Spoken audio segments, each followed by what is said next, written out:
Hola audiencia, tengan buenas noches, ponte cómodo para escuchar esta historia que seguro te dejará helada la sangre. Soy Tito y sean bienvenidos a mi rincón del horror y misterio. Entré en prisión por última vez en el 2009, hace unos cuantos años salí de la cárcel, cometí una cantidad grotesca de crímenes, tantos que ni siquiera los recuerdo todos, pero, gracias a un esfuerzo de los abogados, el delito por el que fui condenado era mucho menor a cualquiera de los otros delitos que sí cometí. Se me acusó de haber robado un arma de instalaciones militares. Prefiero no revelar mi nombre, sí puedo decir que nací en el Estado de México, tenía 2 hermanos, mi padre era un criminal, tal vez por eso a mí se me hizo fácil, no me estoy intentando justificar, solo soy sincero. Mi infancia fue dura, no nos faltaba comida, pero mi padre era borracho y violento, y eso cuando estaba en la casa, porque el señor solía ausentarse por semanas, debido a esa situación tan inestable. A mi madre se le hacía fácil meter a otros hombres a la casa. En mi juventud me uní al ejército, ahí estuve varios años, era bueno pero también era muy conflictivo, recuerdo que en una ocasión hasta me agarré a golpes con un general, no recibí ninguna sanción porque para castigarme el general habría tenido que informar que yo le había dado una paliza, y por supuesto que no lo iba a hacer. Después de varios años y en algún momento entre 1994 y el 2000, el presidente de la República decidió que algunos elementos seríamos consignados como parte de la Policía Federal. Ay, disculpen si no doy fechas exactas, pero es por mi seguridad. Ya siendo Policía Federal nos asignaron como escolta de un señor que tenía muy buenas relaciones con personas importantes en la costa de Tamaulipas. No tardamos mucho tiempo para que descubriéramos que ese señor en realidad formaba parte de una organización criminal que tenía fuertes lazos con el gobierno, pero esos lazos no se habían generado en el sexenio de Zedillo. La relación del gobierno con esa organización criminal se forjó durante el mandato de Salinas. Cuando nos dimos cuenta de lo que estaba pasando ya no quisimos salirnos. Al menos en mi caso no fue porque en realidad me agradara la idea de trabajar como delincuente, pero entendía que salirme me costaría la vida, los demás tendrían sus motivos, el punto es que ninguno se rajó.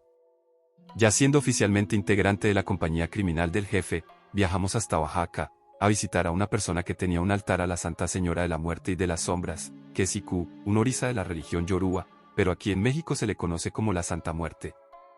El patrón estuvo platicando con esa persona. Quería pedirle favores a la Santa Señora, para que bendijera a toda la compañía y sus operaciones.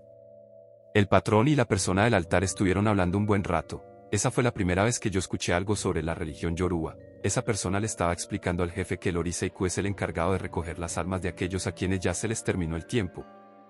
Resulta que se podían hacer varios tratos con Iku, lo que al patrón le interesaba era que su tiempo se prolongara todo lo posible y que el mal karma no lo persiguiera. El dueño del altar le explicó cómo hacer los rituales, pero ya llegaremos a eso. Lo importante es que esa visita al altar de Iku, la religión yoruba tomó un papel muy importante para toda la compañía.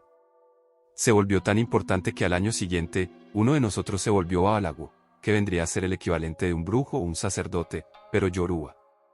Durante la siguiente hora voy a hablar mucho de los orisas, de rituales y de la religión yoruba en general, así que veo conveniente dar un poco de contexto. Hasta donde yo tengo entendido se originó en Nigeria después de que Olodumare lanzara el aliento de la vida, lo que ocasionó que las figuras de tierra moldeadas por Obatala cobraran vida y se convirtieran en los primeros seres humanos. Uno de los orisas más importantes se llama Sango, que es el equivalente a Horus y Zeus. En la religión yoruba se cree en la reencarnación, y ese tema va de la mano con los ancestros y con los espíritus. En el siglo XIV cayó el imperio Oyo, eso ocasionó que toda la región se sumergiera en una guerra civil. Esa desestabilización permitió que muchos yorubas fueran esclavizados y trasladados a Cuba, Venezuela, Brasil, Haití, e inclusive llegaron esclavos yorubas a los Estados Unidos. La mezcla de creencias religiosas y conceptos dio origen a nuevas religiones como la santería y el vudú. La religión yoruba y sus derivados tienen muchas cosas muy buenas, pero nosotros claramente nos acercamos a la parte negativa, porque nuestro trabajo lo requería. Sinceramente desconozco cuándo y por qué el patrón se interesó en todo ese asunto. No fue por un tema familiar, al menos no que yo sepa, es evidente que alguien se lo sugirió, y, aunque tengo mis teorías, yo estoy aquí solo para hablar de los hechos y no de mis suposiciones. Y los hechos son que, a pesar de que todos nosotros nos hacíamos los malos y los machos, si nos pesaba todo el camino de sangre que dejamos a nuestro paso, aquello se volvió tan insoportable que yo y otros no podíamos conciliar el sueño. El patrón se dio cuenta y trató de ayudarnos, porque, dejando de lado todos sus actos relacionados al negocio, ignorando esa parte, el patrón no era una mala persona, no trataba mal a sus empleados, porque no nos veía como empleados, él nos veía como familia y muchas veces nos lo demostró. En esa ocasión nos dijo que en la primera oportunidad que tuviéramos nos podíamos mover a Nuevo Laredo. ahí estaba el Babalago que era de los nuestros. Por esas fechas estábamos en plena época de extensión. Luego de 2 meses y un acuerdo con la DEA tuvimos una ventana para ir a Nuevo Laredo. Cuando llegamos con nuestro compañero y le platicamos nuestra situación, dijo que debíamos confesarnos, que eso nos quitaría un peso de encima. El Babalago empezó a preparar todo. Como dije antes, ellos son el equivalente a un sacerdote, y por consiguiente pueden confesar. Claro que una confesión yoruba era muy diferente a una confesión católica. El ritual de la confesión se realiza alrededor del fuego en presencia del Egungun, que representa a todo el conjunto de espíritus de los ancestros. Al Egungun se le pide que las memorias ya no pesen y que los antepasados ayuden a seguir adelante. El ritual funcionó, no es que los recuerdos desaparecieran, claro que seguían ahí, solo que ya no me atormentaban. Esa confesión nos llegó justo a tiempo, porque a finales de año comenzamos a sembrar el terror entre los grupos adversarios de Tamaulipas. Fueron meses muy violentos, murió muchísima gente, gracias a que nosotros tuvimos pocas bajas en ese tiempo, por cada uno que moría de los nuestros, caían 80 de los contrarios. Cuando el jefe andaba con nosotros las operaciones se tornaban más dantescas, estando él no podíamos perdonar a nadie, mujeres, niños y hasta perros, el jefe no quería sobrevivientes. Fue por esas fechas que la locura se empezó a apoderar de muchos de los nuestros, con tal de impresionar al patrón hacían lo que fuera. Recuerdo una ocasión, habíamos reventado un rancho de la ribereña, estábamos recorriendo el lugar asegurándonos de que no hubiera nadie que pudiera contar lo que ahí había pasado. Entonces nos encontramos a uno vivo en la cocina, estaba herido, pero si lo dejamos se iba a salvar, yo ya tenía mi arma lista, de pronto uno tomó un cuchillo dentado y le rebanó los cachetes, agarró un sartén y le dijo al jefe que le prepararía un platillo especial. El patrón se acercó con el sobreviviente y le dijo que si su carne le gustaba lo dejaría vivir, y si no le gustaba se reuniría con sus parientes. Para ese punto yo había visto y hecho cosas muy locas, pero comer carne humana ya era demasiado. Por un segundo creí que el jefe solo lo había dicho de broma, pero no, les juro que vi como el jefe saboreó los cachetes cocinados. Es una escena que todavía recuerdo con horror. Después de eso, el segundo al mando consiguió ranchos para que cada uno de nosotros entrenara su propio escuadrón. Yo agarré a 20 y tantos pelados para entrenar, les pagaba 6,000 pesos por semana, esto es de cuando el dólar costaba 12 pesos o un poco más, no recuerdo el dato exacto. Ya con mi propia gente el jefe me dejaba a cargo de misiones importantes, empecé con Reynosa, después me moví a Tampico, y tomando Tampico como centro de operaciones empecé a ganar terreno en Veracruz. Hice también mi trabajo que logré establecer una ruta que nos permitía adquirir producto en Guatemala y llevarla hasta la frontera. En una de tantas incursiones por Veracruz me enteré de la existencia de un brujo que tenía fama de ser el más poderoso de todo el país. Decían que gente de Europa viajaba solo para poder consultarlo. Yo de brujería solo conocía lo básico, y lo que a mí me generaba curiosidad era saber quién era más fuerte, si un brujo o un babalago. En la primera oportunidad que pude me presenté con ese brujo, cuando le pregunté él afirmó no conocerme, pero estaba seguro que yo cargaba con muchos muertos en la espalda. Le pedí que me explicara, él agarró un espejo y lo puso frente a mi cara, me dijo que los ojos de un hombre siempre tienen aunque sea un poco de brillo, porque la mirada es el reflejo del alma. Yo le pregunté eso que tenía que ver, el brujo me pidió que buscara ese brillo en mis propios ojos, por más que me esforcé no pude notar ningún brillo y se lo dije. Él me explicó que cuando el alma está podrida el brillo de los ojos desaparece, y el alma de un hombre solo se podía pudrir si iba por ahí arrebatando vidas. No le contesté nada, solo lo miré en silencio. El brujo, sosteniéndome la mirada, me preguntó qué era lo que yo estaba haciendo en su choza. Le conté que yo era creyente de la religión yoruba, santería pues, y le pedí que me dijera, según su criterio, quién era capaz de obtener más poder, si él y los suyos, o los babalagos yoruba. El brujo me dijo que el simple hecho de que yo estuviera haciendo esa pregunta reflejaba mi completa ignorancia del tema. Me explicó que no existe ninguna práctica mística que sea más fuerte que las demás. Brujería, hechicería, santería, satanismo, todas eran canicas idénticas, su efectividad no dependía de su naturaleza, sino de quién las usaba, cómo las usaba, y dónde las usaba. Una persona de fe en Dios difícilmente podría utilizar de forma efectiva las prácticas del satanismo, por la simple y sencilla razón de que su corazón no estaba con Satán, pero que un cristiano no pudiera utilizar satanismo no significaba que el satanismo no tuviera poder. Volviendo al ejemplo de las canicas, me aclaró que no era lo mismo lanzar una canica con la mano izquierda que lanzarla usando la mano derecha. Evidentemente la canica seguiría siendo la misma, pero la fuerza del impacto cambiaría por completo dependiendo la mano que se utilizara para lanzarla. También estaba la cuestión del lugar. Resulta que, según él, las prácticas místicas estaban ligadas a las tierras que las veían nacer, y tales prácticas se nutrían de la tierra. Eso no significaba que los hechizos aztecas fueran inservibles fuera de México, claro que servían en cualquier lugar del mundo, es solo que mientras más lejos de sus tierras se invocan las prácticas, menos efectividad tendrán. Por lo tanto, un babalago de los buenos, cuyo poder místico había nacido en África, no tenía ninguna oportunidad contra un brujo promedio mexicano, porque los hechizos mexicanos de brujería tenían el plus de ser invocados en México. Su respuesta no me causó ninguna gracia, por supuesto, como yo era partidario yoruba, lo que quería escuchar era que los babalagos hacían de agua a los brujos. Le agradecí al brujo su sinceridad, y le pasé un fajo de billetes por la consulta y por demostrar que no me tenía miedo. Por esas fechas el babalago se comunicó con el patrón para informarle que un gran peligro para él estaba a la vuelta de la esquina. En noviembre murió el jefe y el segundo al mando se convirtió en el nuevo jefe de la compañía. Lo primero que hizo fue organizar una ceremonia con todos nosotros, incluyendo los escuadrones de cada uno. Hicimos un ritual muy fuerte para renovar el pacto con Iku, y así seguir garantizando el buen futuro de la compañía. Sacrificamos animales y también personas, cuyos cuerpos fueron arrojados a la caja de un tráiler que contenía en su interior una máquina para cremaciones. Luego de unas horas y ya para terminar la ceremonia, preparamos habanos con un poco de las cenizas de los sacrificados. Con eso lo que estábamos haciendo era absorber los años que esas personas hubieran vivido de no haber sido por nosotros. Muy enfermo, debo admitirlo, pero todos ahí estábamos metidos hasta el cuello. Algunas semanas después, por alguna razón que no entiendo, me surgió la necesidad de visitar a mi madre. Yo sabía que el nuevo jefe no me lo iba a permitir, porque la compañía estaba pasando por una serie de cambios, además de que éramos noticia a nivel nacional debido a ciertos sucesos. Pero de todos modos dejé la casa de seguridad para ir a ver a mi madre.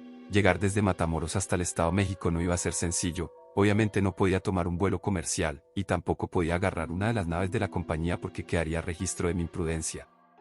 Sin armas, sin chaleco, y sin radios, subí al viejo auto de uno de los nuevos reclutas, y me fui.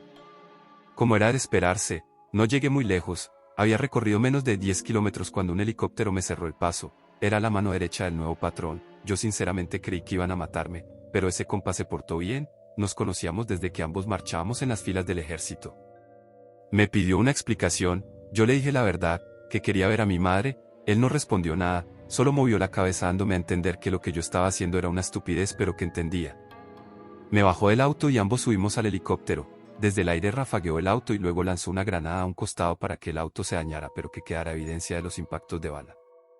Mientras íbamos de regreso a la casa de seguridad me dio un arma corta y me dijo que él no podía regresar conmigo sin que hubiera sangre que lo justificara. Me tuve que disparar en una pierna. Cuando bajé del helicóptero con arma en mano y sangrando de la pierna, sumado al hecho de que se habían escuchado las detonaciones y la explosión de la granada, se entendió que me habían tenido que sacar de una emboscada. Me curaron la herida y me quedé en reposo. Al día siguiente llegó una sacerdotisa, la había enviado el compa que me había perdonado la vida. Ella llegó con algo llamado tablero de Ifá, me explicó que con el tablero podíamos contactar a los orisas para hacerles cualquier pregunta. Yo quería saber cómo estaba mi madre. La sacerdotisa lanzó los opals, que son como conchas. Lanzar los opals da diferentes combinaciones y esas combinaciones se interpretan como el mensaje de los espíritus.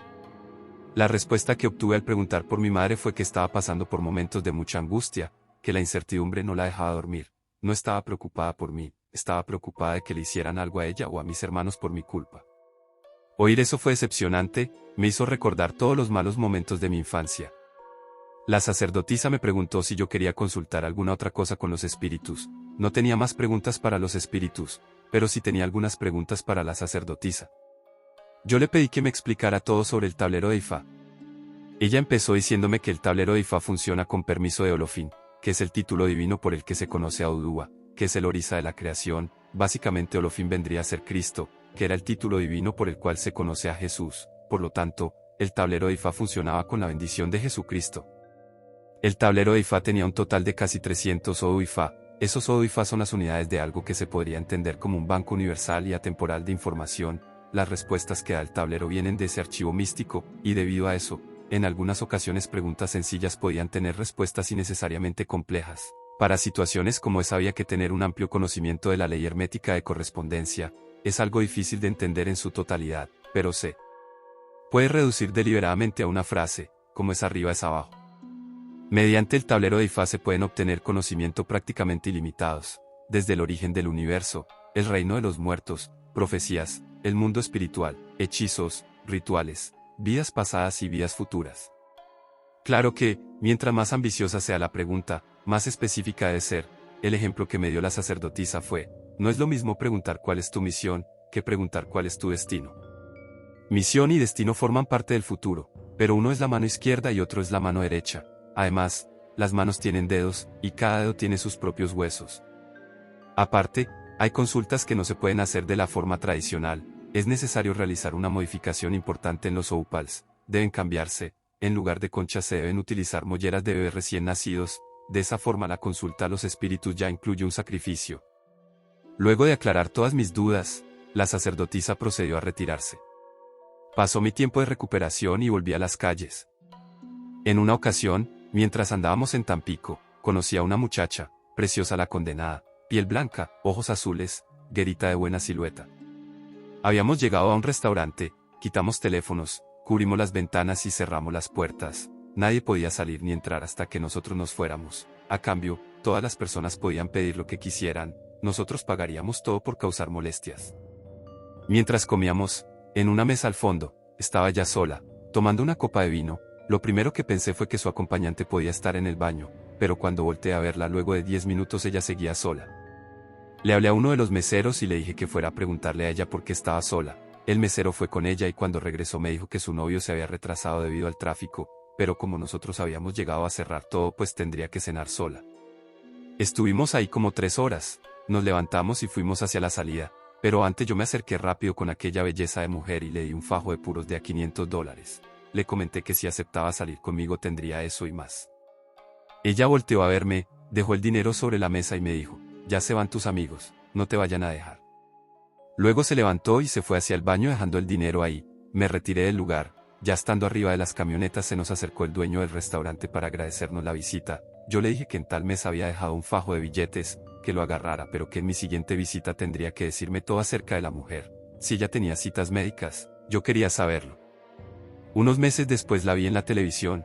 Resulta que era modelo y había participado en un certamen de belleza a nivel estatal. Fui a la oficina del nuevo jefe y le pedí que si surgía algún asunto en Tampico, lo que fuera, que me hiciera el favor de enviarme a mí. Él me hizo un gesto y luego me dijo que de hecho sí había un asunto, pero que no tenía nada que ver con la compañía, era algo personal para él. Resulta que un tipo se había pasado de lanza con una amiga del patrón, y pues la muchacha apareció sin vida, ojo por ojo. Esas fueron sus órdenes. Ese mismo día llegué a Tampico, no tardé mucho en encontrarlo porque era el dueño de un negocio medianamente grande. Tuve la suerte de encontrarlo junto con su familia. Su casa, ubicada lejos del centro, ardió esa noche. Me comuniqué con el patrón para decirle que ya estaba hecho. Él me dijo que mi recompensa eran 24 horas antes de regresar. A primera hora de la mañana me lancé al restaurante aquel para hablar con el dueño. Hizo un buen trabajo. Supo decirme el lugar y la hora exacta en la que podría encontrar a la muchacha sola sin su novio. Cuando llegué con ella, saliendo del gimnasio, sí se acordó de mí. Me dijo que no perdiera mi tiempo, que ella no se involucraba con delincuentes. Eso se me hizo raro. En ese año mi foto todavía no circulaba ni en el periódico ni en la tele. Por eso le pregunté si ella sabía quién era yo. Me respondió que no, pero que sí sabía quién era mi jefe, porque cuando lo vio en el restaurante lo reconoció de las noticias. Le dije que me diera una oportunidad, que estando conmigo tendría el cielo y las estrellas. Ella, con una mirada firme y una voz muy seca me dijo, primero muerta. Caminó hacia su auto, y yo me mantuve a una distancia. Puso sus cosas en el suelo para poder abrir la cajuela. Se veía que pesaba. Ella se agachó para tomar sus cosas y guardarlas. Yo rápido me apuré a ayudarla. Le dije que por lo menos me permitiera hacer eso. Ella se apartó. Yo levanté sus cosas y las puse dentro de la cajuela del auto. Entre sus cosas había una botella de agua. Le pregunté si podía darle un trago. Ella me dijo que me quedara con la botella pero que ya la dejara en paz. Agarré la botella, cerré la cajuela y me aparté para que ella pudiera irse. En realidad no me quería tomar agua. Lo que a mí me interesaba era la botella, porque de ahí había tomado ella. Antes de ir de regreso a Matamoros llegué a Ciudad Victoria. Fui con un babalago. Le di la botella y le dije que quería que la mujer que había tomado esa botella fuera para mí. Él agarró la botella de agua, fuimos a su altar, me explicó que íbamos a recurrir a la Orisa Osum para realizar un endulzamiento y dominio, que vendría a ser el equivalente a un poderoso amarre. Vertió el agua en un frasco de vidrio vacío, luego le puso algunos pedazos de canela. Luego agarró un hilo rojo y un hilo verde, hizo un nudo con ambos hilos y también lo metió en el frasco, fue a un mueble y trajo 5 velas amarillas. Las puso alrededor del recipiente de cristal y las encendió. Después partió una naranja en 5 pedazos y también los colocó dentro del recipiente. Agarró una mezcla de azúcar con canela en polvo y la vertió sobre los pedazos de naranja. El babalago me dijo que solo faltaba una cosa, me dio una cucharada de miel. Yo debía retenerla en la boca pero no tragarla. visualicé a la hermosa mujer y luego escupí la miel dentro del recipiente. Él agarró el frasco, como que le sopló algo, luego lo cerró y ahí lo dejó, en el altar. A los 2 meses que volví, no me pregunten cómo porque no lo sé, pero la guerita llegó a donde nos estábamos quedando para pasar toda la noche conmigo. A partir de ahí, cada que yo iba a Tampico me encontraba con la guerita. Para finales del 2002, luego de arreglar un problema, ya teníamos bien arreglado el estado de Oaxaca, y nuestra presencia en el estado de Guerrero era cada vez mayor, sobre todo en Acapulco. Esto lo pudimos hacer gracias a los tailandeses. Les cuento, cuando apenas andábamos calando el terreno, yo estaba en la playa Caleta, me acerqué con una persona que vendía mariscos, y, sin venir a cuento, me comentó que era brujo, y que no cobraba mucho por hacer limpias. Me dijo cómo llegar a su casa y que podía encontrarlo ahí después de las 8 de la noche. Yo le comenté a uno de los que iban conmigo y le dije que sí iba a ir. Él me preguntó si no era mejor que yo le pidiera eso a un babalago. Saqué un cigarro de los verdes y le aclaré que no estaba interesado en que el brujo me hiciera una limpia, pero iba a ir porque esa gente, por un motivo o por otro, siempre tiene conexiones con los que controlan el bajo mundo, y esa información nos vendría muy bien para lograr hacernos con la plaza en un periodo de tiempo no tan largo. En la noche fui con el brujo, lo agarré ocupado con una muchachita que fácilmente podría haber sido su nieta. El brujo se disculpó, dejó de hacer lo que estaba haciendo y fue a atenderme. Yo saqué un fajo de billetes y lo puse sobre la mesa. Le pedí que me contara quién le había conseguido a la chamaca y cómo estaba el negocio. El brujo me dijo que cualquiera podía conseguir un poco de diversión por $200, pero podía llegar hasta los $2.500 dependiendo de la chamaca. El negocio era controlado por una organización que le rendía cuentas a un grupo de tailandeses. Ellos estaban agregados con el gobierno local. Los tailandeses pagaban una cuota fija para que su organización pudiera operar con libertad. Me quedé con el brujo hasta que llegaron a recoger a la chamaca. Me presenté con la persona esa. Le dije que iba en representación de la compañía y que nosotros estábamos muy interesados en hacer negocios con sus superiores. Un mes después concretamos una reunión. Estaba nuestro líder, su mano derecha, yo, el representante del alcalde, el representante del gobernador, 2 tailandeses y su traductor. Con el gobierno acordamos pagar 14% más de lo que pagaban los tailandeses para que nos permitieran operar sin que la policía se entrometiera, y con los tailandeses acordamos un plan de exportación a Europa donde ellos se encargarían de la logística a cambio de un 14% de cada cargamento, además de que todo el presupuesto que ellos ocuparan para la logística también lo cubriríamos nosotros. En marzo del 2003 la compañía recibió otro golpe. Los de Sinaloa llegaron a un acuerdo con el gobierno y agarraron a nuestro líder, y después de eso los nombres y fotos de todos nosotros salieron a la luz. El señor siguió siendo muy importante aún estando en prisión, fue el encargado de que la compañía no se partiera en dos, pero por obvias razones alguien tuvo que asumir el mando, y así llegamos a otra ceremonia. Era necesaria. El primer jefe terminó muerto y el segundo en prisión. Si seguíamos así perderíamos poder. Ese ritual fue muy diferente. En el centro del sitio había una gran lona blanca de 10 por 10. En esa lona había una montaña de unos 300 pescados. Varios babalagos participaron en el ritual. Primero vaciaron litros y litros de manteca humana, después garrafones de miel, galones de aguardiente, montones de tabaco, y bultos de cáscaras de coco. Después los babalagos nos pidieron que cada uno de los que estábamos presentes pusiéramos $500 sobre la montaña de ingredientes. Si no traíamos efectivo podíamos poner cualquier cosa con un valor igual o superior. Yo sí llevaba los $500, pero hubo gente que puso chamarras, carteras, relojes, botas, colores, cadenas y anillos. Después los babalagos le prendieron fuego al montículo.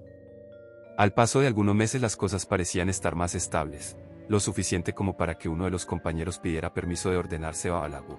Platicando con él, me dijo que lo que más le llamaba la atención era poder practicar vudú. Se ajustaron los calendarios de la compañía y se celebró la ceremonia. Varios estuvimos presentes. Cuando llegamos, lo separaron del grupo y lo llevaron a un salón aparte. Yo pregunté a dónde lo estaban llevando. Me contestaron que antes de iniciar la ceremonia debían bañarlo en una tina con agua caliente y hierbas. Después le tenían que rasurar todo el cuerpo, cortarle las uñas de los pies y de las manos, y vestirlo con una túnica blanca. De la forma en la que me lo dijeron lo hacía parecer como si alguien fuera a ayudarlo. Me explicaron que sí, que sería asistido por 2 vírgenes, para así garantizar la pureza de todo el proceso. En lo que estábamos esperando nos pusimos a platicar sobre todo lo que nos había salido mal en Juárez. Con tal de ganar terreno en la plaza terminamos involucrados con una secta que hacía cosas peores que las que nosotros hacíamos. A la ceremonia también llegaron algunos guatemaltecos, eran de los caibiles, se habían unido a la compañía algunos meses antes del arresto del segundo jefe. Luego de un rato salió el compa, le habían quitado todo el cabello, cejas, bigote, barba, y hasta los pelos de los brazos. de lo demás no sé por qué traía la túnica blanca que habían dicho. Todos fuimos a donde estaban los babalaguos. De inmediato empezaron a tronar los tambores, y los babalaguos empezaron a fumar 2 o 3 habanos al mismo tiempo hasta que todo el salón se llenó de humo. Nuestro compa y un anciano que parecía tener todos los años posibles se pararon al centro, los babalaguos formaron un medio círculo, y nosotros completamos la otra mitad. Se dijeron algunos rezos, entonces el anciano empezó a bailar de una forma muy incómoda, sus huesos se retorcían tanto que parecía que el viejo se iba a partir en pedazos, por momentos costaba mantener la vista en el centro. Los tambores se detuvieron, y en ese momento fui testigo de una de las cosas más impresionantes que he visto. Una tenue luz verde cubrió al anciano y luego se elevó como 1 metro en el aire, se mantuvo en silencio, levitando por unos segundos. Después, con la voz menos humana que se puedan imaginar, se dirigió hacia el compañero y le dijo todas las cosas importantes que estaba destinado a hacer antes de su muerte, y también le advirtió que si sucumbía ante la ambición de poder sufriría una muerte horrible que solo llegaría después de una agonía desoladora. La luz verde dejó de rodear al anciano y cayó al suelo de golpe. Luego los babalaguos, con navaja en mano, se acercaron al compa y procedieron a grabarle símbolos cortando su piel. Le pusieron los símbolos en la cabeza, orejas, cuello, pecho, espalda, brazos, estómago y manos. Unas personas trajeron 2 cadáveres, levantaron al anciano y los empalmaron de tal forma que el anciano estaba en medio de los 2 cadáveres. Entre 6 personas agarraban al anciano y a los cuerpos para mantenerlos de pie. Un babalago agarró al compa y lo formó detrás de los empalmados, a una distancia de una palma de la mano. Estando los 4 de pies y en línea recta, otro babalago agarró una lanza y la pasó a través del anciano y de los 2 cadáveres. La punta de la lanza alcanzó a picar al compa pero no lo perforó. Si el anciano había sobrevivido a la caída cuando dejó de levitar, definitivamente se había muerto cuando la lanza le perforó el corazón. Ya para terminar la ceremonia, al compa lo mandaron guardar dentro de una especie de sarcófago. Dormiría ahí toda la noche, y cuando despertara, amanecer, estaría consagrado como un babalago. A partir de ahí, cada que reventábamos un lugar, y que este vato, al que llamaré baba, cada que él andaba con nosotros, al terminar hacíamos un ritual que, aunque era sumamente mórbido, la verdad es que nos caía bastante bien para relajarnos. La primera vez que lo hicimos fue en Nuevo León. El baba le dijo a los reclutas que cortaran las manos de todos los contras a los que ya les habíamos dado mate. Las manos que iban cortando las iban aventando dentro de un tambo. El baba agarró una garrafa de gasolina que traíamos en las camionetas y lo vació dentro del tambo y le prendió fuego. Mientras aquello se cocinaba preparamos una mezcla de tabaco, polvo blanco y lechuga del diablo. Cuando ya se habían juntado algunas cenizas volteamos el tambo para agarrar las cenizas y mezclarlas con lo que ya teníamos preparado. Nos hicimos un cigarrito cada quien y nos relajamos unos minutos. Esa era una variante del ritual que ya habíamos hecho años antes, pero el que hicimos en Nuevo León era más artesanal, por así decirlo. El baba nos explicó que fumarse al enemigo traía protección, porque ese ritual se ofrecía a Ogún con permiso de Batalá, y, al fumarnos esas cenizas, los orisas permitían que las almas de nuestros enemigos se unieran a nuestras filas. Ese mismo ritual lo repetimos en Tampico, Nuevo Laredo, Reynosa, Matamoros, varias ciudades de Nuevo León y en todas las ciudades de Coahuila que colindaban con Chihuahua. A finales del 2003, en Coahuila, nos encontramos con una ramificación de aquella secta con la que habíamos colaborado en Juárez. Era nuestra oportunidad de mandar un mensaje a los de Juárez sin necesidad de ingresar en su territorio. Les mandamos todos los cuerpos en un camión. Lo que les voy a decir no es para intentar blanquear nuestras acciones, pero cuando les digo que los de esa secta eran más cerdos que nosotros lo digo en serio. Ellos reclutaban chamaquitas, buscaban que fueran puras. Las utilizaban para hacer un ritual satánico, las sacrificaban como ofrenda para Baphomet. Como dije, llegamos a colaborar un rato con esa gente, y me tocó estar presente en uno de sus rituales. A la chamaca de esa vez la tenían encadenada sobre un altar. El líder, que utilizaba una túnica roja con una máscara de chivo, hizo sonar 6 veces una campana. Después le vaciaron encima 2 tinas de un líquido blanco. Yo supongo que era leche de cabra o una cosa así, no pregunté, pero si eran satánicos eso sería lo más normal, usar leche de cabra. Después colocaron grandes cirios negros y morados sobre el altar, luego procedieron a rezarle al Baphomet ese, y por último mataron a la chamaca, pero, a pesar de que yo me esperaba un espectáculo sangriento, no fue así. No entiendo cómo lo hicieron, pero la mandaron al otro mundo sin derramar ni una sola gota de sangre. Repito, no quiero hacer parecer que fuimos los héroes de la película, pero esa secta dejó de operar en Coahuila porque nosotros los dejamos fríos. Brincando el año empezamos a notar que el baba se estaba volviendo loco. En los topones hacía estupideces que ponían en peligro a todos. Una cosa es creerte la mera punta del tren, que si lo éramos todos, pero otra cosa muy diferente era que el baba, trayendo gente con él dentro de la camioneta, se iba a estampar contra los contrarios, para atacar en corto, Eso nunca nos ocasionó bajas, pero sabíamos que era cuestión de tiempo para que algo saliera mal. Cuando le preguntamos por qué hacía esas tonterías nos salió con respuestas bien fumadas, se creía inmortal, entonces decidimos llevarlo a Nuevo Laredo con el primero de nosotros que se hizo babalago. Le dijimos cómo estaba el asunto, este vato regañó al baba, lo dejó como palo de gallina, pero el baba seguía en su alucine, alegaba que como aún no había cumplido su destino no podía morir, el otro, que le llevaba muchos años de ventaja, le explicó con peras y manzanas, pero el baba seguía de terco, aquel se desesperó, sacó su arma y le metió un plomazo. Todos nos sacamos de onda, el patrón se iba a poner como loco cuando se enterara, pero el otro nos dijo que nos tranquilizáramos, que tenía todo bajo control, nos explicó que lo iba a dejar morir pero iba a traerlo de regreso antes de que la ya se quedara con su alma. Con sus dedos sacó la bala del cuerpo del baba, le preguntamos si lo iba a coser o si por lo menos iba a detener el sangrado. Nos repitió que tenía que dejarlo morir para que entendiera que no es inmortal y dejara de actuar como un loco. Esperó unos momentos, luego con una daga empezó a hacerle cortadas dibujando símbolos alrededor de la herida que le había dejado el impacto de la bala. Nos pidió que le pasáramos una campana que tenía en un mueble, se la llevamos y él la hizo sonar más de 30 veces. Con la última campanada se fue la luz de la casa, en ese momento prendió una vela, no sé si tenía un cerillo a la mano o si también tenía poderes de fuego, que la verdad no me sorprendería, controlar el fuego no era nada comparado con revivir a los muertos. Puso la vela sobre el lugar en el que había sido el impacto de bala y se puso a rezar en el idioma de allá de Nigeria. La luz volvió, el baba, que seguía tirado en el piso, aparentemente muerto, empezó a hablar en lenguas, luego le empezó a salir humo de los ojos, dejó de hablar y empezó a vomitar gusanos, cuando dejó de vomitar el humo también dejó de salir de sus ojos, hubo silencio en la casa. Yo pregunté si eso ya había sido todo, me respondió con una pregunta, quería saber si yo había pasado por el entrenamiento especial completo cuando estuve en el ejército, le respondí que sí. Les cuento, para completar el entrenamiento especial debíamos resistir una serie de castigos que iban desde ser ahogados hasta recibir potentes choques eléctricos. Hazme un favor y agárralo, me dijo. No entendí qué tenía que ver el entrenamiento especial con que agarrara al baba, pero simplemente hice caso. En el momento que puse mi mano sobre el baba recibí una descarga eléctrica tan fuerte que salí disparado hacia atrás.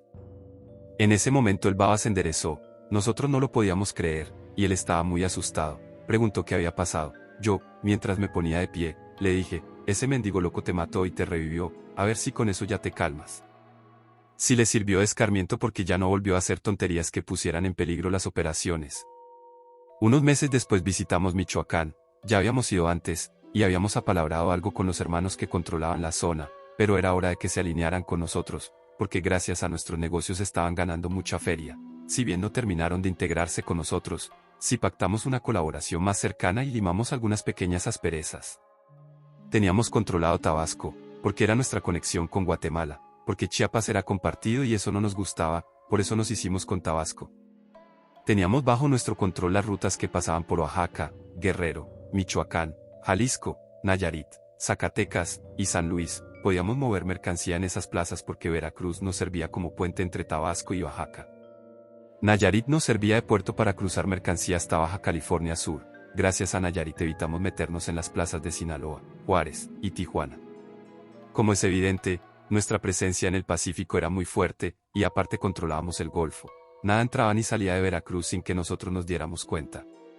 Y sobre todo teníamos Tamaulipas, que conectaba el Golfo con la frontera norte, en la que nos extendíamos por Nuevo León y Coahuila, estados fronterizos que conectaban con Zacatecas, San Luis y Veracruz. Así cerrábamos el círculo que nos daba el control sobre el 47% de todo el territorio nacional. Ya con todo ese poder empezamos a mover otras cosas de menor calidad pero que se vendían por montones. Nosotros procurábamos no consumir nada de eso, o por lo menos los que estábamos en los puestos de arriba, porque sabíamos que esas porquerías dejaban al cuerpo en un estado deplorable, y no era para menos. Los laboratorios y cocinas en la que se preparaban eran insalubres a más no poder. Todo se agarraba con las manos, los trabajadores a veces ni se bañaban, un mugrerío. Pero a los jóvenes de aquellos años les gustaba, era lo único que querían comprar, por eso nosotros vendíamos eso. Hay que dar otro salto en el tiempo, un año prácticamente, para ese entonces ya no solamente traíamos hombres en nuestras filas, también habíamos enfilado mujeres, que, en mi opinión, fue la peor decisión que pudimos haber tomado, porque cuando me metieron al bote mi escolta era de puras mujeres, ni siquiera hiciera el intento de defenderse, se rindieron, por eso me agarraron. Mientras iba esposado en un vehículo de la Marina pensaba en muchas cosas, mi familia, el baba que tenía pocos meses de haberse matado para no dejar que lo agarrara a los contras, también pensaba en Miguelita, en que a lo mejor ya no la volvería a ver. Lo bueno fue que la compañía no me dio la espalda, no me sacaron al día siguiente, pero sí mandaron a varios licenciados a arreglar el asunto. Estando guardado me fue a visitar el Babalago de Nuevo Laredo. Me llevó un tablero de Ifá y unos caracoles. En unas 7 sesiones me enseñó lo básico para que yo pudiera consultar a los espíritus por mi propia cuenta. Cuando se despidió la última vez que fue a visitarme me dijo, hazte fama, di que eres brujo, yo sé lo que te digo.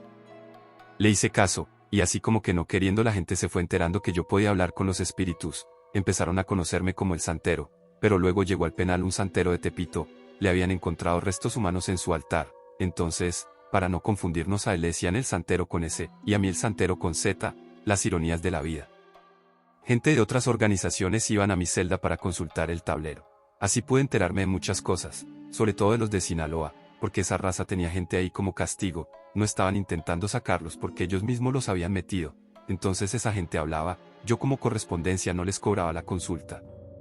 Estar encerrado un rato, aunque fuera poco tiempo, me cayó de lujo, dejar de ver muertos todos los días, dejar de tener que lavarme las manos con jabón en polvo para que no quedaran rastros de la sangre. Además, conseguí informa valiosa sobre Sinaloa, la relación que tenían con el gobierno era muy de compás, por eso nos estaban pegando duro en Nuevo Laredo, Acapulco y Michoacán, para acabarla de amolar. Nuestros aliados en Michoacán estaban a punto de brincarse para el otro bando. Cuando me sacaron del bote y me reuní con el patrón me informó que estaban viendo la forma de sacar de la cárcel al antiguo jefe, de esa forma le mostraríamos a todos que seguíamos siendo los más fregones, pero ese no era el único motivo para querer sacar al antiguo jefe, la compañía estaba a un estornudo de partirse en dos, y eso nos dejaría expuestos a ataques por todas partes. Todavía no habíamos avanzado nada con la liberación del antiguo jefe cuando Michoacán valió queso, los nuestros se voltearon y se hicieron llamar familia, además, como ellos andaban muy juntitos con Sinaloa, en conjunto hicieron un brazo cuyo nombre dejaba bien claro que iban por nuestras cabezas.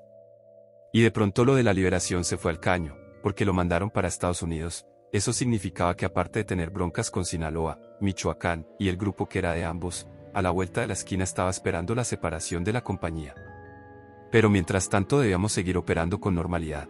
A mí me mandaron a una misión en San Luis, habíamos tenido problemas con las bodegas, necesitábamos un lugar más grande y más seguro, mi misión era encontrar ese lugar.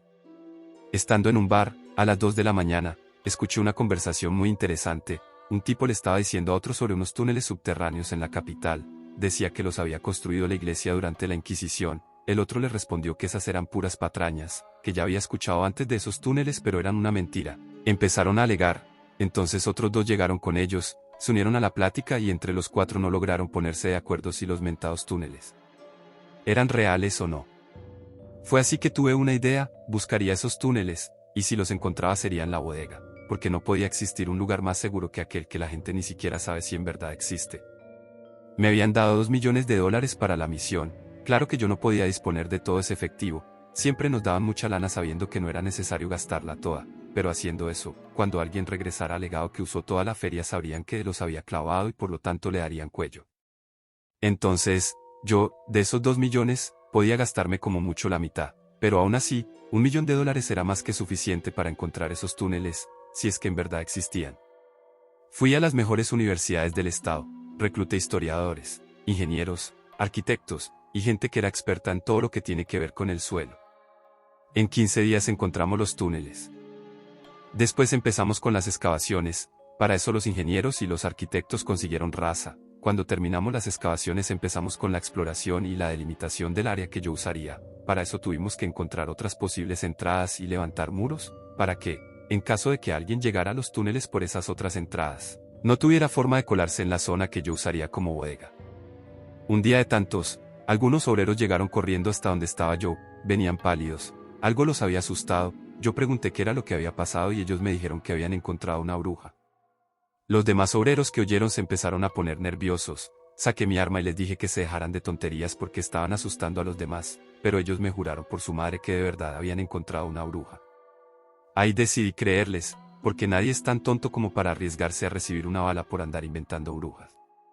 Les dije que me llevaran al lugar, entonces otro obrero, un señor de más de 50 años, se dirigió a mí con un poco de miedo, me va a perdonar patrón, pero no debe ir nada más así, lleve protección. Yo no podía echarme para atrás porque quedaría como un cobarde, pero tampoco podía ignorar las palabras del Señor porque sería una falta de respeto, y yo siempre fui de la creencia de que para que la gente te sea leal debes respetarlos, y yo necesitaba de la lealtad de esos obreros para que no soltaran la sopa de la ubicación de los túneles. Les dije que se fueran a sus casas y que al día siguiente yo llevaría a alguien que nos protegiera a todos de la bruja. Tuve que aventarme un viaje a Zacatecas para traer a un babalago con el que me llevaba muy bien. Platicando en la carretera me explicó que si la bruja no aceptaba abandonar el lugar yo tendría que matarla de un disparo en la mano izquierda. Yo levanté una ceja y le dije que nadie se podía morir por un balazo en la mano. El babalago agarró un cargador que yo traía debajo del asiento, sacó una bala, la puso entre sus dos manos y le puso a hacer una oración invocando a Lorisa de Legua. Después le rezó a Ogún, luego a Ochosi, y por último le rezó a Osun. Cuando terminó de rezar me entregó la bala y me dijo que ahora esa bala podía matar a cualquiera que recibiera el impacto en la mano izquierda. Al día siguiente el babalago y yo nos reunimos con los obreros dentro de los túneles. Acordamos que nosotros dos, los que la habían encontrado, y el líder de los obreros iríamos con la bruja. Tuvimos que caminar por lo menos unos 800 metros. Entonces los obreros se detuvieron y nos dijeron que allá adelante, dando vuelta en la abertura, estaba un área cerrada, y dentro estaba la bruja. El líder, el babalago, y yo fuimos, en efecto, ahí estaba. No me atrevería a decir que era una mujer, porque no tenía ningún rasgo humano, tenía la forma, brazos, piernas, pero no lograba distinguir su piel, ojos, solo un bulto. El líder de los obreros quiso correr, pero con una mirada lo detuve. El babalago sacó un palo adornado con cosas y se empezó a acercar despacio mientras rezaba. La bruja empezó a moverse de forma extraña, hacia la cabeza para un lado y luego para el otro mientras tanteaba los pasos del babalago. Él sacó unos polvos y se los aventó en la cabeza. La bruja hizo un sonido espeluznante y luego llevó sus manos a la cara. Ahí pude distinguir cuál era su derecha y cuál era su izquierda. Yo, muy despacio, saqué mi arma, le quité el cartucho, tenía espacio así que metí la bala que había recibido los rezos, volví a colocar el cartucho, quité el seguro del arma y me preparé para disparar. Mientras tanto, el babalago seguía rezando y lanzándole polvos a la bruja, parecía que la estaba venciendo, pero entonces la bruja, mientras estaba encorvada en el suelo quejándose de dolor, hizo algo y una bruma negra desprendió de su espalda y esa bruma se abalanzó sobre el babalago, lo atravesó y lo hizo caer al suelo. La bruja se levantó y volteó hacia nosotros, dio un grito y justo cuando se movió en nuestra dirección le disparé en la mano izquierda, una poderosa luz cubrió el lugar, la luz era tan fuerte que tuve que cubrirme los ojos. Cuando la luz desapareció la bruja ya no estaba. Ayudé al babalago a ponerse de pie, estaba bien, solo necesitó unos minutos para reponerse. Finalmente volvimos con los demás obreros, contamos lo que había pasado. Ellos se quedaron más tranquilos y los trabajos continuaron. Al pasar 2 meses los túneles ya eran nuestras bodegas. Volví con el patrón con misión cumplida y más de $1 millón. En ese momento me gané un lugar más importante en la compañía, tanto que la siguiente misión que me asignaron fue apoderarme de Chiapas. Llegando al estado lo primero que hice fue asegurar las rutas que llegaban a la frontera con Guatemala.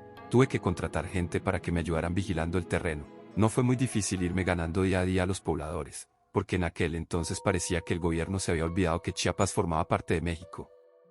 La gente hacía cualquier cosa con tal de asegurar un plato de frijoles para sus hijos. Todo marchaba de maravilla, hasta que los contras se enojaron de que nosotros estuviéramos acaparando todo. No me acuerdo quiénes fueron los primeros en brincar, pero a eso los bajamos de volada. El problema vino meses después cuando el patrón, que se encontraba en San Luis, recibió una llamada de los de Michoacán. Habían agarrado a varios de los nuestros, entre ellos a uno de los fundadores. El patrón intentó negociar la liberación, pero los de Michoacán no aceptaron nada de lo que se les ofreció. La llamada era solo para advertirnos que la plaza era de ellos y la cuota por habernos metido era la vida de nuestro compa. El patrón se puso en contacto con los que estábamos en Chiapas para informarnos de la situación y nos pidió que no hiciéramos nada hasta que él diera la orden. Estaba claro que no podíamos permitir que los de Michoacán se salieran con la suya, pero, al menos hasta donde yo sé, no teníamos ninguna pista de dónde pudieran tener a nuestro compañero. Tengo entendido, según lo que me dijeron después, que el patrón y sus 2 hombres de mayor confianza se encerraron en la oficina a planear lo que íbamos a hacer. Pasó un día, 2, y 3, y así se fue casi una semana sin recibir indicaciones. Yo llegué a pensar que no haríamos nada y que terminaríamos por retirarnos de la plaza, pero entonces recibimos la llamada. Nos dieron la ubicación de una casa, y la única orden era lograr el rescate. Les dimos tronco a todos los michoacanos que estaban en la casa. De todos los que habían levantado, solo el miembro fundador lo encontramos con vida, todos los demás estaban bien muertos. Desconozco por qué solo él quedó vivo, tal vez porque era importante para nuestra compañía, por eso decidieron divertirse con él. Lo encontramos sin uñas, oliendo a vinagre y a orines. Le colgaba la quijada, Un brazo lo tenía volteado. Era evidente que lo habían golpeado y electrocutado. Todo su cuerpo estaba rojo y morado. A él lo mandamos a su casa y tuvimos que reemplazarlo con alguien que fuera casi idéntico, porque teníamos que seguir luciendo fuertes. Luego de unos meses al reemplazo lo mandamos al bote para así justificar la ausencia de ese miembro fundador dentro de la compañía. A él lo sacamos pero con otro nombre para que se quedara la idea de que ese miembro fundador se había quedado en la cárcel. En el 2008 recibimos un documento enviado por un informante que teníamos dentro de la Sedena. El documento decía que el gobierno federal iba a iniciar una cacería de brujas contra las prácticas religiosas de las grandes organizaciones criminales. No iban sobre nosotros directamente, sino que iban sobre altares, monumentos, lugares de reunión para rituales y celebraciones. El objetivo de la cacería de brujas no era reducir nuestras filas, sino afectar al reclutamiento de nuevos integrantes. Resulta que el gobierno estaba al tanto de que nuestra compañía, y también las otras, nos apalancábamos de lo esotérico para ofrecerle a los nuevos algo más que solo dinero. El hecho de que el negocio estuviera de la mano con rituales daba el mensaje de que en la ilegalidad estaba la protección y el poder más allá de lo terrenal. Nuestra compañía había crecido gracias a la religión yoruba, la variante santera, y la adoración hacia los orisas, sobre todo hacia la Santa Señora de la Muerte y de las Sombras, coloquialmente conocida como la Santa Muerte. El babalago que teníamos en Nuevo Laredo había hecho crecer mucho el culto hacia la Santa Muerte, tanto que inclusive se le veneraba de forma independiente, desvinculándola del resto de los orisas y rindiéndole culto como si fuera una deidad suprema primordial. Aunque los demás babalagos no estaban de acuerdo con eso, el patrón lo permitió porque la Santa Muerte por sí sola jalaba más gente que todos los demás orisas juntos. Volviendo al documento, terminaba diciendo que los altares que teníamos en Nuevo Laredo serían destruidos por un grupo militar especial del gobierno. Nosotros confiábamos en nuestro informante, nunca nos había quedado mal, libramos muchas gracias a él. Pero que el gobierno se quisiera meter a tumbar altares no nos parecía creíble, a nadie. Entonces el patrón se reunió con el informante para ver los pormenores de esa supuesta operación. Desconozco qué fue todo lo que hablaron, pero los escoltas del patrón me dijeron lo poco que alcanzaron a escuchar. El informante le dio nombre y apellido del general que se encargaría de la operación y le dijo todas las misiones que se harían, le dio fechas y lugares. El primer golpe sería, evidentemente, contra nuestra compañía. Iban a desmantelar un centro de adoración al diablo que habíamos construido en el lugar más aislado de Catemaco. Nosotros no creíamos en el diablo, pero casi todos de los que reclutamos en Veracruz sí adoraban al diablo. El patrón dio la orden de que ese día concentráramos en ese centro de adoración a los más nuevos y a los jefes de plaza que nos generaran desconfianza. 190 hombres se reunieron ahí el 5 de julio del 2008, de los 190, solo 6 fueron detenidos e interrogados. Todos los demás cayeron. Con eso nos quedó claro que el gobierno iba en serio, y por lo tanto no podíamos tomarnos esa operación a la ligera. En el 2009, mientras estaba en una de las casas de seguridad, la Marina nos rodeó. Terminé en la cárcel, en otra diferente a donde había estado la primera vez. Ahí me encontré con un viejo amigo de cuando yo había estado en el ejército. De todos los que habíamos recibido el entrenamiento especial, solo él y otros se habían quedado fuera de la compañía. Me contó que cuando nos dijeron que seríamos designados como parte Policía Federal, él se enteró por otra persona, que eso de meternos a la Policía Federal solo era una cortina de humo para que después termináramos dentro de la compañía. Por eso él no quiso entrar a la Policía Federal. Le inventaron cargos y terminó preso. Le pregunté si sabía qué había pasado con el otro que tampoco le había entrado.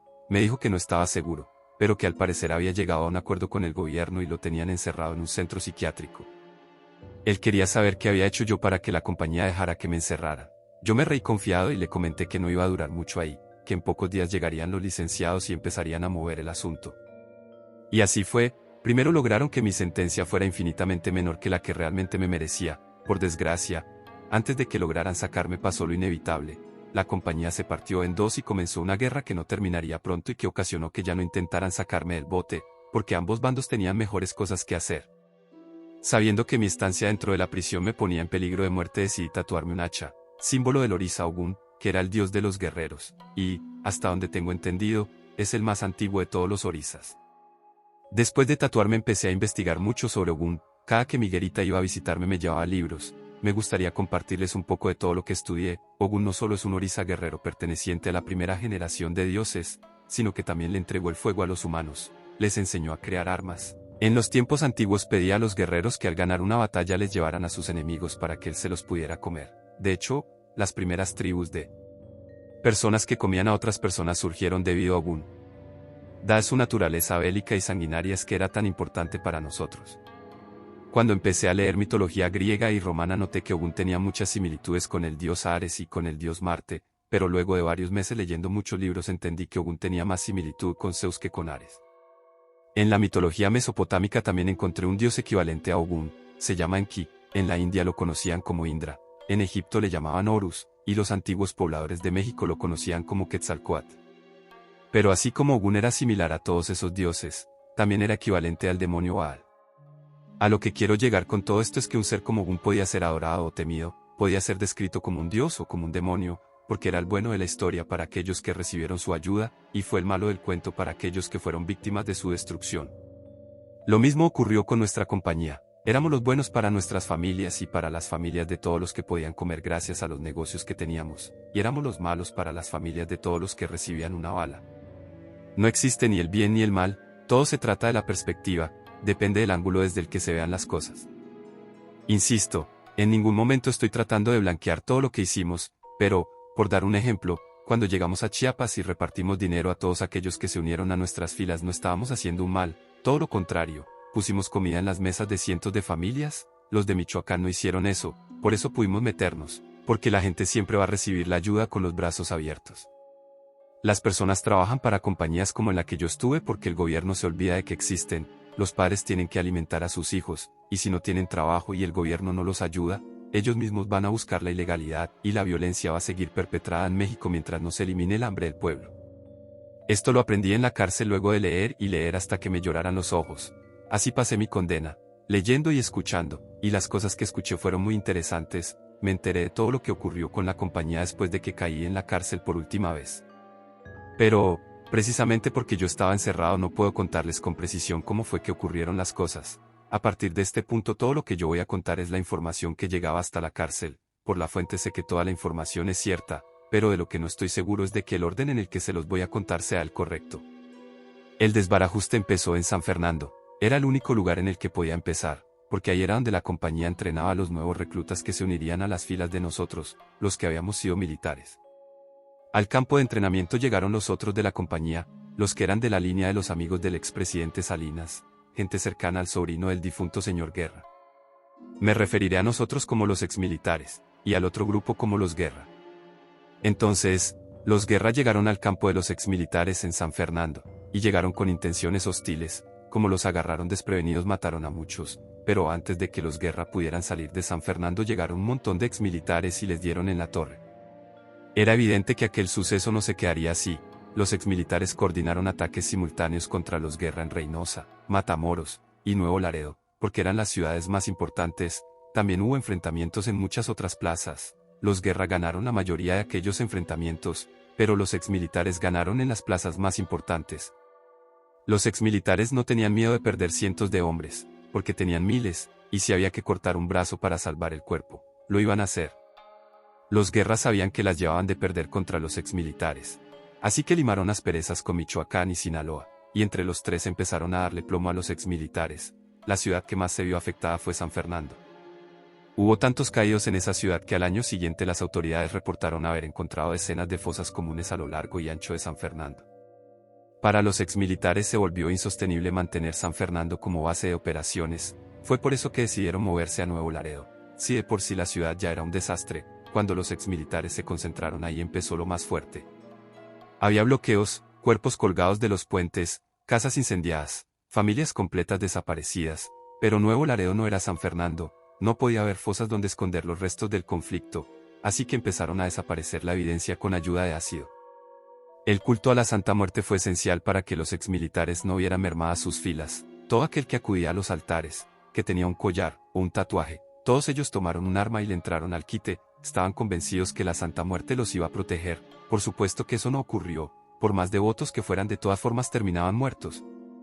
Pero por cada uno que perdían reclutaban 3, había colonias enteras en las que todos estaban al servicio de la Santa Muerte y de los exmilitares. Nuevo Laredo era de ellos, ni los Guerra, ni Michoacán, ni Sinaloa, entre los 3 no podían sacarlos de la plaza. Cuando de plano se dieron cuenta de que no iban a poder, Sinaloa hizo valer su trato con el gobierno, y los Guerra todavía tenían algunos favores que cobrar al ejército. Entonces, una noche, aquella operación especial de la que nos había advertido el informante llegó a Nuevo Laredo, y en una sola noche destruyeron y quemaron los 7 altares más importantes hacia la Santa Muerte. Eso les complicó un poco las cosas a los exmilitares, porque la gente ya le pensaba para entrarle con ellos. El motivo era que si hasta la Santa Muerte caía ante el ejército, pues ellos también caerían. A los exmilitares ya los traían de la cola, les llovían golpes por todos lados, las plazas se iban debilitando por culpa de los Guerra, Michoacán, Sinaloa, el ejército y la marina. El propio jefe de los exmilitares les dio la estocada que firmó la sentencia de la organización, sabiendo que el final solo era cuestión de tiempo, decidió salvarse él, llegó a un acuerdo con la DEA y con el gobierno mexicano. Lo jubilaron fuera del país a cambio de información. El 8 de octubre del 2012 salió la nota de que el máximo líder de los exmilitares había caído en manos de la Marina, según lo mataron, pero luego mágicamente su cadáver desapareció de la funeraria. Todo el que diga que está muerto es alguien que no sabe nada del negocio. Otro ocupó su lugar como nuevo líder de los exmilitares, pero poco le duró el gusto, lo agarraron a los 9 meses y su hermano se quedó al frente. Mientras el nuevo jefe trataba de organizar todo, la Marina agarró al Babalago de Nuevo Laredo, porque él había sido el responsable de levantar los altares más importantes hacia la Santa Muerte, entonces, con su captura habían dañado mucho al culto. El Babalago estuvo un rato en la misma prisión que yo, pero luego lo trasladaron. En ese lapso de tiempo yo tuve un serio conflicto con un cristiano. Él me buscó porque, no sé cómo, pero estaba al tanto que en la primera cárcel en la que me metieron me apodaban el Santero con Z. Ese cristiano quería pasarme por encima, todos en la cárcel sabían que yo ya no tenía nadie afuera que me respaldara, por lo mismo yo no podía permitir que un cristiano cualquiera se quisiera ver más fuerte que yo, porque lo único que me mantenía vivo en aquella prisión era mi fama, esa fama hacía que algunos me respetaran y que otros me temieran. Pude haberle dado una paliza y ya, pero decidí apoyarme con los orizas. Si ese cristiano se creía la mera crema porque según su Dios lo protegía, yo tenía que demostrarle a él y a todos que los orizas me hacían ser alguien con quien era mejor no tener problemas. Tenía que hacer una demostración que fuera contundente. Toda una noche me la pasé rezando a los orizas Iku, Osun y Oya. Al día siguiente, en el patio, esperé a que el cristiano se acercara y le puse el pie para que cayera de cara contra un montón de lodo. Mientras seguía en el piso le dije una cosa: tu Dios es tan débil que ni siquiera te puede proteger del lodo. El cristiano se levantó con toda la intención de golpearme, pero antes de que siquiera lo intentara le impuse la señal de Sangó. En ese momento el tipo se quedó aturdido y sin poder moverse. Para ese momento ya se habían reunido varios a nuestro alrededor. A uno de tanto le pedí un cigarro encendido, agarré el cigarro y empecé a repetir los rezos que había escuchado de aquel Babalago cuando rezó sobre la bala con la que maté a la bruja.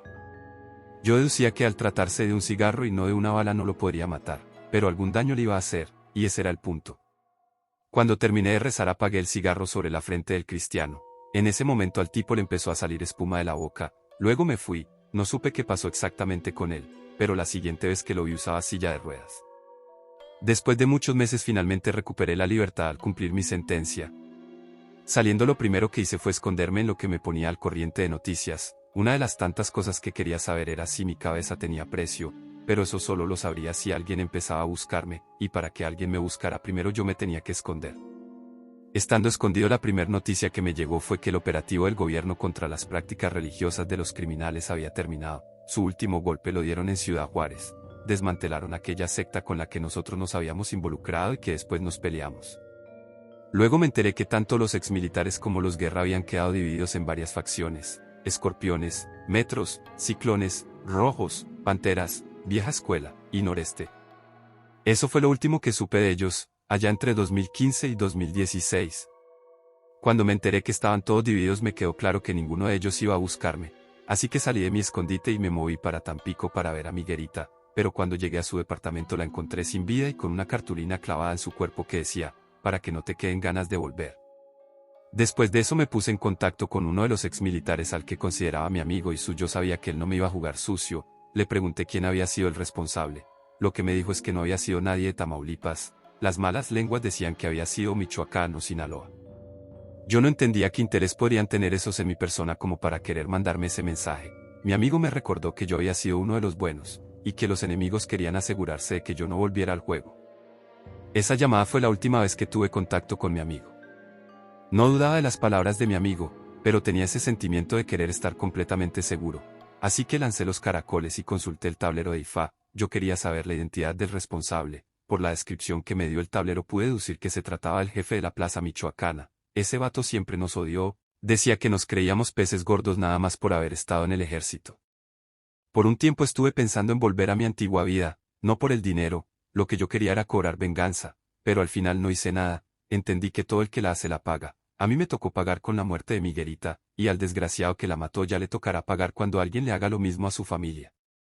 Actualmente ya trabajo bien, declaro mis impuestos, participo en las elecciones, formo parte de un club rotario que cada mes hace donaciones grandes a la gente que más lo necesita, me estoy esforzando por aportar por lo menos un grano de arena para que cada vez menos jóvenes elijan el camino que yo elegí.